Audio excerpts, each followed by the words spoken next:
নমস্কার। খাওয়াটা চাইয়ে নতুন এপিসোডে তোমাদের সবাইকে স্বাগত জানাই। আজকের ভিডিওয়ে প্রথম পর্ব ৮ মিনিটের। ভিডিও জুড়ে আছে আলিপুর জেল মিউজিয়ামের ইতিকথা। কণ্ঠে আমি বর্ষালী, ভিডিওয়ে উপস্থিত আমি বর্ষালী ও সঙ্গে মোনালিসা। চলো শুরু করা যাক। আমাদের দেশ আমাদের মা, যার বিনিময় হয় না। সেই মায়ের স্বাধীনতার জন্য কত বিপ্লবী দিনের পর দিন কারাগার কক্ষে অন্যায় অত্যাচার সহ্য করেছেন, তার সাক্ষী এই আলিপুর জেল মিউজিয়াম। এই মিউজিয়ামের ইতিকথা দুটি পর্বে বিভক্ত।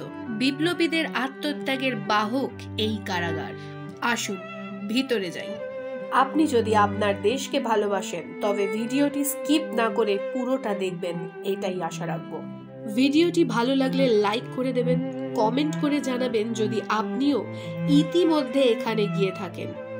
সঙ্গে থাকার ইচ্ছে হলে অবশ্যই সাবস্ক্রাইব করে বেল আইকনটি টিপে দেবেন সবার আগে ভিডিও দেখার জন্য। আসুন শুরু করি। এখানে আসলে বুঝবেন ভারতবাসী হিসাবে আমরা কতটা উদাসীন। আত্মত্যাগ, আত্মবলিদান শুধুই আগামী প্রজন্মের সুনিশ্চিত ভবিষ্যতের জন্য। বিপ্লবীদের উপর চাবুকের আঘাত, দাঁত উপড়ে নেওয়া, নখ খুবলে নেওয়ার মতো ইংরেজ অত্যাচারের সাক্ষী এই জেলের প্রত্যেকটা ইট। এটা কি একটা দিয়েছে যেটাতে আর কি ভেতরে ঢুকে কিভাবে দেখবো সেটার একটা ছক করা রয়েছে, একটা ম্যাপ মতন দেওয়া রয়েছে, কোনটার পর কোনটা দেখবো। খুব সুবিধাজনক, কোথায় কি দেখার আছে, সময় সীমা সব কিছু দিয়ে দেওয়া হয়েছে। চলো তাহলে দেখি। ভিতরে প্রবেশ করার সাথেই আপনার হাতে দিয়ে দেবে এই মানচিত্র। যেই মানচিত্র অনুসরণ করে বিস্তৃত জায়গার অসাধারণ নিদর্শন আপনি দেখতে পাবেন।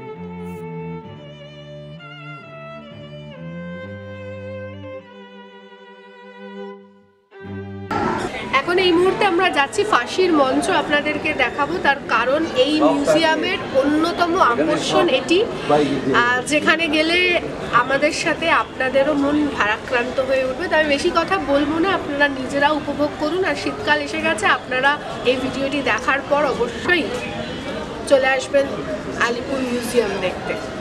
আসুন।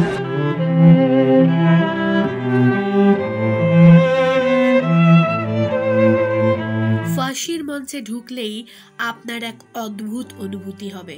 কিছুটা সময়ের জন্য আপনি থমকে যাবেন।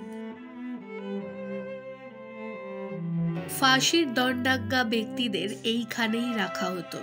তাদের শেষ ইচ্ছে পূরণ করা হতো এই কক্ষগুলিতে রেখে।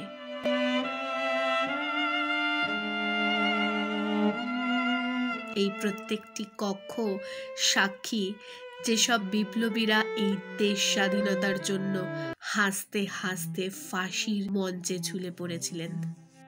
বিপ্লবীদের দোষ ছিল একটাই, তারা চেয়েছিলেন স্বাধীন ভারত। বন্দে মাতরম ধ্বনিতে মুখরিত এই আলিপুর জেল মিউজিয়াম। অটোপসি রুমটা মানে হচ্ছে পোস্টমর্টম রুম, শুদ্ধ বাংলা ভাষায় বলে এটা ময়নাতদন্ত রুম। ফাঁসি দেওয়ার পর 15 থেকে 20 মিনিটসের মধ্যে ডেড বডি এখানে নিয়ে রাখা হতো।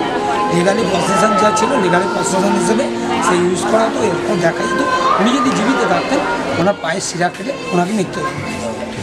আর এই যে আপনি রুমটার ভেতরে দেখছেন, এর মধ্যে যে ব্লিডিং বা আলাদা কোনো জিনিস থাকতো সেটা এখান থেকে নর্দমা দিয়ে। অত্যাচারী ইংরেজদের হাত থেকে আপনাকে আমাকে বাঁচাতে কত বিপ্লবীর গলায় পড়েছে এই ফাঁসির দড়ি। বিনয় বাদল দীনেশ, তিনটি দেশের বীর পুত্রের অসামান্য কাহিনী নিশ্চয়ই আপনারা জানেন। দীনেশের ফাঁসি হয়েছিল ঠিক এই মঞ্চে। এছাড়াও কানাইলাল দত্ত, সত্যেন্দ্র বসু, প্রমোদ রঞ্জন চৌধুরী সহ আরো কত দেশের বীর যুবক ফাঁসির দড়ি গলায় পড়েছিলেন নির্দ্বিধায়। অন্যায় সইবে না, অন্যায় মানবে না, প্রাণ যায় যাক, আগামীতে দেশের নাগরিক স্বাধীন হোক। আমার অনুরোধ আপনাদের কাছে, একবার এই ফাঁসির মঞ্চের সামনে দাঁড়িয়ে নিজেকে জিজ্ঞেস করবেন, আমরা কি সত্যিই পেরেছি এই আত্মবলিদানের মর্যাদা দিতে? সব হিসেবের সাক্ষী এই প্রাচীন বৃক্ষটি। এতক্ষণ যারা ভিডিওটি দেখেছেন আশা করি তাদের গলার স্বর আমার মতোই ভারী হয়ে আসছে। কমেন্ট করুন না আমায় আপনার মতামত।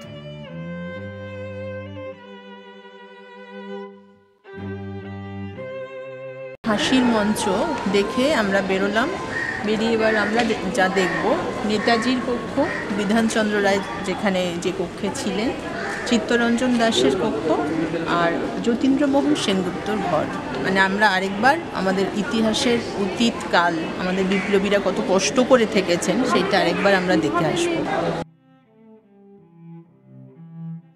স্বাধীনতা আন্দোলনের বিভিন্ন সময়ে স্বাধীনতা সংগ্রামের কিংবদন্তি নেতা সুভাষচন্দ্র বসু, ভারতের প্রথম প্রধানমন্ত্রী জওহরলাল নেহেরু, কলকাতা পুরসভার প্রথম মেয়র দেশবন্ধু চিত্তরঞ্জন দাস, বিদ্রোহী কবি কাজী নজরুল ইসলাম, পশ্চিমবঙ্গের দ্বিতীয় মুখ্যমন্ত্রী ডাক্তার বিধানচন্দ্র রায় প্রমুখ ব্যক্তিত্ব এই কারাগার কক্ষে তাদের বন্দি জীবন কাটিয়েছেন।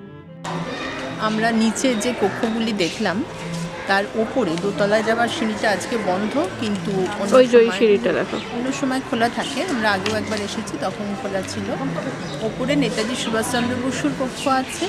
আর সবচেয়ে দেখার যেটা চিত্তরঞ্জন দাশগুপ্তের যে মূর্তি, সেটিকে বাইরে রাখা হয়েছে। তার কারণ ওনার সব কাজটাই ছিল মানে লেখাপড়ার কাজ, কোর্টের কাজ। তো সেই কারণে ওনাকে যে কক্ষটি দেওয়া হয়েছিল তাতে দেখা যেত না। তো সমবেত আবেদনে তাকে বাইরে আলোর ব্যবস্থা বা বাইরে বসে কাজের ব্যবস্থা করা হয়েছিল। সেই কারণে বাইরে একটি ডেস্কের সামনে ওনার মূর্তিটি রয়েছে, যেটা আজকে দেখাতে পারলাম না। দূর থেকে দেখালাম, মানে দূর থেকে দেখানো যাবে ওনার মূর্তি, কিন্তু আমরা সেটা দেখাতে পারলাম না। আর ওপরে যতীন্দ্রমোহন সেনগুপ্তর ঘর এবং তার মূর্তিও রয়েছে, সুভাষচন্দ্র বসুর মূর্তি আছে। ওপরে যে কক্ষগুলি আছে আজকে আমরা দেখাতে পারলাম না, বোধহয় ভিড়ের কারণে ওপরটা বন্ধ আছে।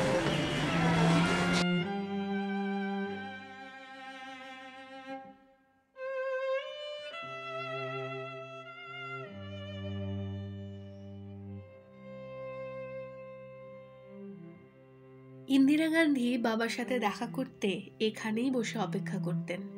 দীর্ঘ সময় জুড়ে স্বাধীন ভারতবর্ষের প্রথম প্রধানমন্ত্রী জওহরলাল নেহেরু এখানেই কাটিয়েছেন তার বন্দি জীবন।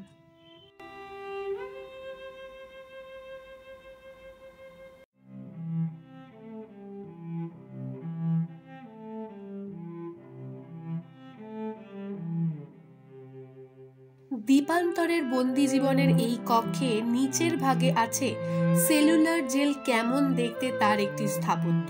ব্রিটিশদের তৈরি করা আন্দামানের এই জেল মূলত ছিল বিপ্লবীদের উপর কড়া অত্যাচারের ঠিকানা। ভাবুন, কত সহ্য করে, কত রক্ত ঝরে 1947 সালের 15ই আগস্ট আমাদের দেশকে স্বাধীনতা এনে দিয়েছিলেন তারা। আমাদের দিয়েছিল সুনিশ্চিত ভবিষ্যৎ।